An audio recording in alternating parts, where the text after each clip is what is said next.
sortir des ateliers du grand créateur, l'ornithorynque et le castor eurent étrangement l'impression que Dieu avait la tête ailleurs en les sortant de son laboratoire.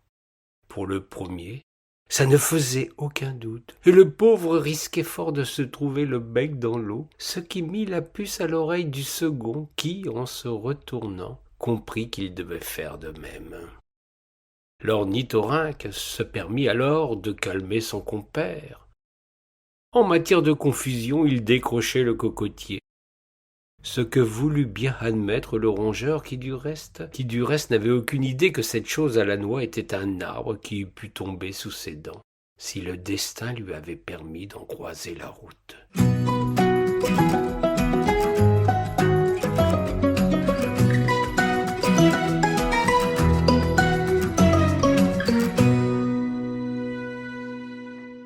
Ne voulant pas perdre la face, Castor eut alors une réflexion maladroite qui bouleversa le sort de son interlocuteur. « Tu ne vas tout de même pas nous en pondre un œuf ?»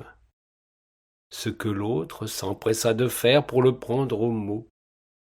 La relation se tendit soudain entre ces deux brouillons de la création quand l'Européen déclara vertement à son exotique camarade: « Y a pas à dire. Dans la vie, il faut toujours se fier aux apparences. Quand on a un bec de canard, des pets palmées de canard, et on est un canard. » Le dialogue tourna à l'algarade. L'ornithorynque, piqué au vif, voulut voler dans les plumes du castor.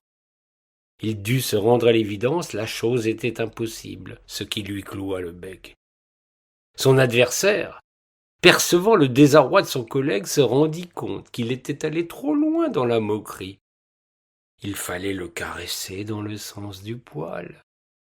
Il s'excusa en poussant quelque peu le bouchon. « Allons, mon ami, calmons-nous, ou tout cela risque de tourner en queue de poisson. » C'est ainsi que les deux se retournèrent pour constater qu'en effet, le grand architecte avait perdu la tête, faisant de ces malheureux animaux des êtres hybrides, inclassables dans la grande famille des mammifères. Ne voulant pas perdre la face, tous deux décidèrent de tirer parti des dérives de leur créateur afin de profiter de sa confusion mentale.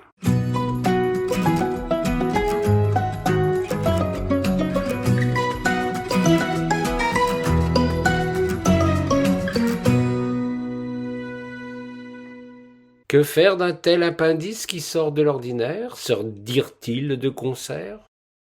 Castor se jeta à l'eau le premier. Il faut dire qu'il avait une gueule plus facile à manier que son collègue. Pour vivre heureux, nous n'aurons d'autre choix que de nous cacher dans l'eau.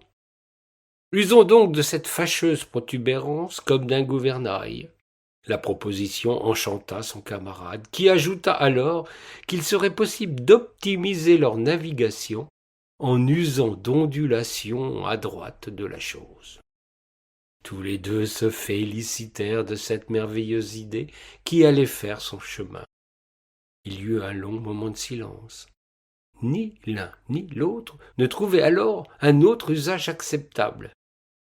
Ils allaient rester sur leur faim, ce que fit remarquer un castor qui rongeait son frein.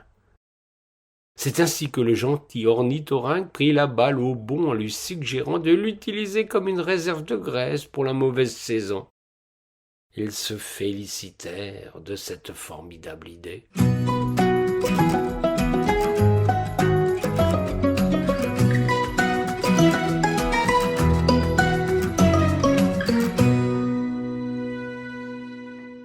Poursuivant ainsi leur remue-ménage, ils firent une liste de suggestions toutes plus folles les unes que les autres.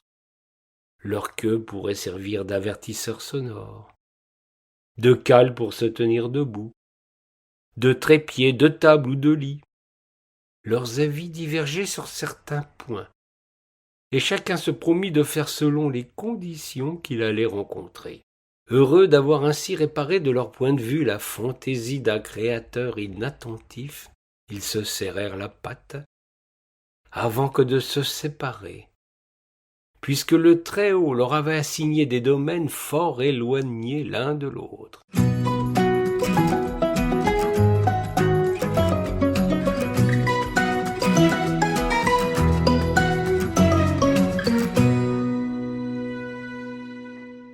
Ils vécurent heureux, en dépit des incongruités dont ils avaient été affublés, forts de leur volonté de tirer parti de leurs défauts.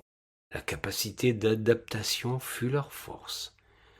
Bien des humains devraient retenir la leçon et faire en sorte de s'accepter tels qu'ils sont, sans chercher à modifier artificiellement leur apparence.